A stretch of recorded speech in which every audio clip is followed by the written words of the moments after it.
여러분 반갑습니다. 오늘 같이 보실 하나님의 말씀은 에베소서 4장 23절에서 24절입니다. 오직 너희의 심령이 새롭게 되어 하나님을 따라 의와 진리의 거룩함으로 지으심을 받은 새 사람을 입으라. 아멘. 기독교 강요 17번째 묵상 1권 15장입니다. 그 제목이 창조된 인간의 본성, 영혼의 기능, 하나님의 형상, 자유의지, 인간성의 원래 모습. 이게 15장의 제목이에요. 이 주제를 가지고 오늘 하나님의 말씀 같이 듣겠습니다. 칼빈은 15장에서부터 본격적으로 인간의 창조에 대해 이야기를 하는데요. 그는 기독교 강요 서두에서 우리가 반드시 알아야 하는 두 가지 지식을 언급했었죠. 바로 하나님에 대한 지식과 인간에 대한 지식이었죠.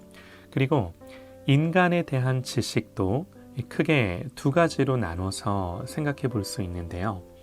타락하기 전 인간과 타락한 후 인간에 대한 지식이죠. 이렇듯 창조와 타락은 하나님이 누구신지를 가르쳐 줄 뿐만 아니라 우리가 누구인지를 알게 합니다. 여러분, 우리가 누구인지를 아는 건요, 너무나 중요한데요. 이게 뭐가 중요해? 하루하루 사는 것도 힘든데 그렇게 생각할 수도 있죠. 살다 보면요, 왜 내가 사는지 생각할 겨를도 없이 그저 주어진 삶을 살아야 할 때가 많습니다. 그러나 인간은 그런 삶을 살아가지만 문득문득 반드시 의미를 찾고 자기의 삶의 근거를 찾고자 해요. 평소에는 잊고 살다가도 하나님이 우리의 삶을 흔드실 때가 있습니다. 그때 우리의 삶이 흔들릴 때 이 삶의 근거가 뭔지를 고민하게 되는 거죠.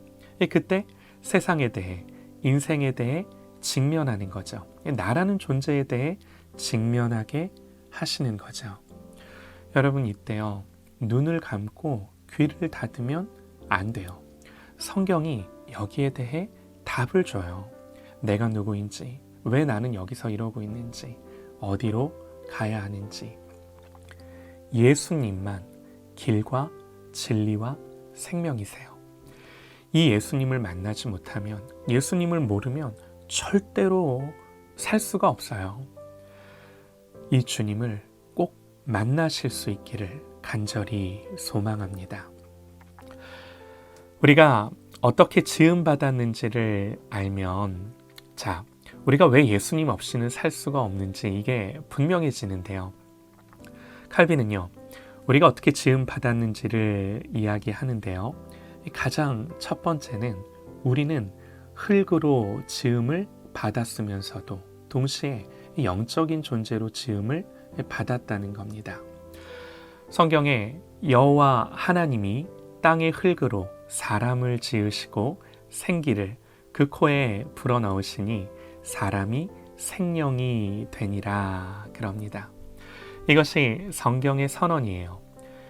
세상의 모든 피조물 중 인간만이 영적인 피조물이에요. 성경은 하나님이 영이시다 그럽니다. 그런데 사람도 하나님처럼 영적인 존재로 지으셨어요.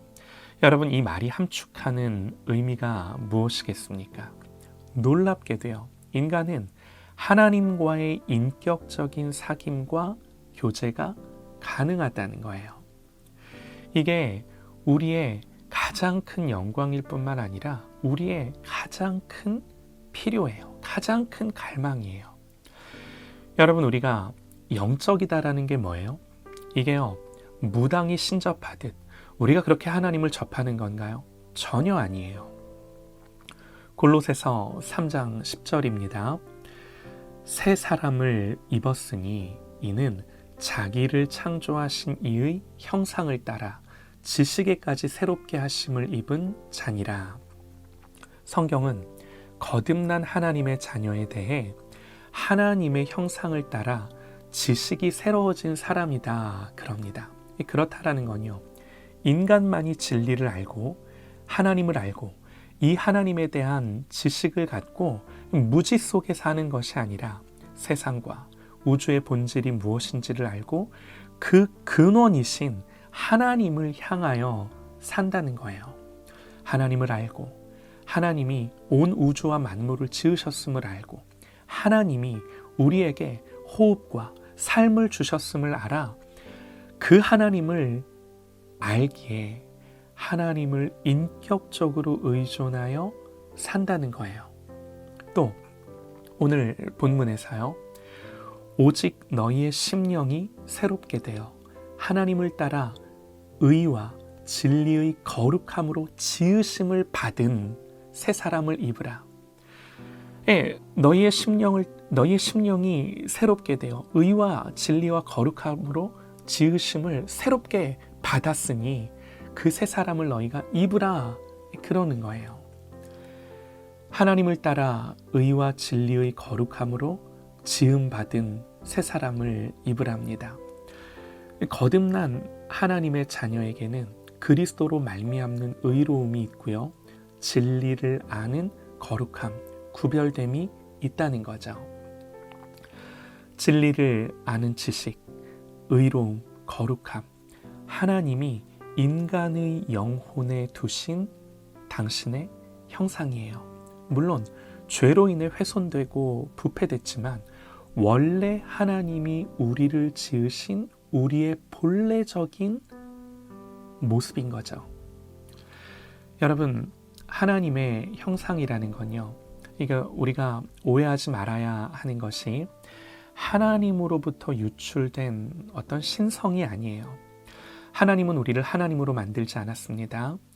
우리가 영적인 존재라고 해서 우리가 하나님일 수는 없어요. 하나님이 될 수도 없어요. 다만 하나님과 관계할 수 있는 하나님의 어떤 속성들을 우리에게 부여해 주신 거예요. 칼빈은 이 점을 분명히 강조합니다.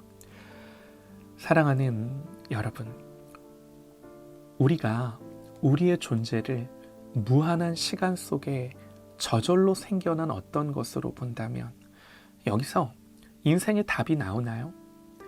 우리의 내면에 존재하는 영적인 갈망과 영적인 목마름에 답을 줄 게 무엇이겠습니까? 하나님은 우리를 의와 진리와 거룩함으로 지으셨어요. 오늘 말씀을 보면요, 성경은 선포합니다. 그들의 총명이 어두워지고 그들 가운데 있는 무지함과 그들의 마음의 굳어짐으로 말미암아 하나님의 생명에서 떠나 있도다. 그들이 감각 없는 자가 되어 자신을 방탕에 방임하여 모든 더러운 것을 욕심으로 행하되 오직 너희는 그리스도를 그같이 배우지 아니하였느니라. 성경은요, 그리스도인이 어떤 존재인지를 가르쳐 줍니다. 우리가 죄로 인해 정말 말씀 그대로 우리의 총명이 어두워지고 무지하고 마음은 굳어져 육체의 생명은 있지만 영적인 생명은 죽었죠. 그래서 감각이 없는 자가 되어 우리 자신을 방탕에 방임하여 내버려 두어 모든 것을 욕심으로 밖에는 행하지 못하는 존재. 그러나 예수 그리스도가 우리를 위하여 죽으심으로 당신의 생명을 우리에게 주셔서 죽은 우리를 살려주셨어요. 그냥 살려주셨어요. 그러므로 성경은 말합니다.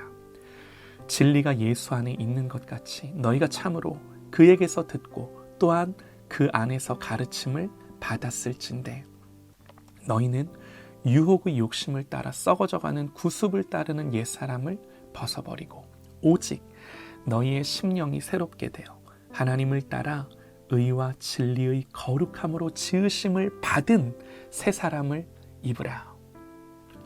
입으라는 건요, 능동적인 우리의 행위를 요구하는 말씀입니다. 여러분, 이 말씀이 참 중요한데요. 한 번 더 읽어보죠.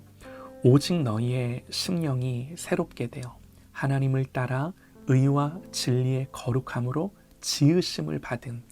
여러분, 이거는 수동적이에요. 우리는 우리의 심령이 새롭게 되고 하나님을 따라 의와 진리의 거룩함으로 지으심을 받은 거예요. 예수님이 십자가에서 이루신 일이 이거예요. 그런데 이렇게 새 사람이 되었으니, 이렇게 새롭게 지음 받았으니 이 새 사람을 어떻게 하라는 거예요? 입으라는 거예요. 입으라는 것은 능동적인 우리의 행위를 요구하는 말씀입니다. 우리가 이거 하는 거예요. 능동적이고 적극적으로 이거 하는 거예요. 심령이 새롭게 되어 지식에까지 새롭게 되어 삶이 새로워진 이 새 사람을 입는 것입니다. 이게 주님이 십자가에서 이루신 일이기에 또 성령이 오셔서 우리를 실제로 새롭게 하시는 은혜입니다. 이 은혜가 오직 예수 안에 있습니다. 그래서 능동적이고 적극적으로 성경의 표현처럼 새 사람을 입을 수 있고 그렇게 입는 것입니다. 매일매일 이거 하는 겁니다. 사랑하는 여러분, 성령께서 이 말씀으로 인한, 이 말씀을 향한 이 의지와 마음 주시기를 간절히 소망합니다.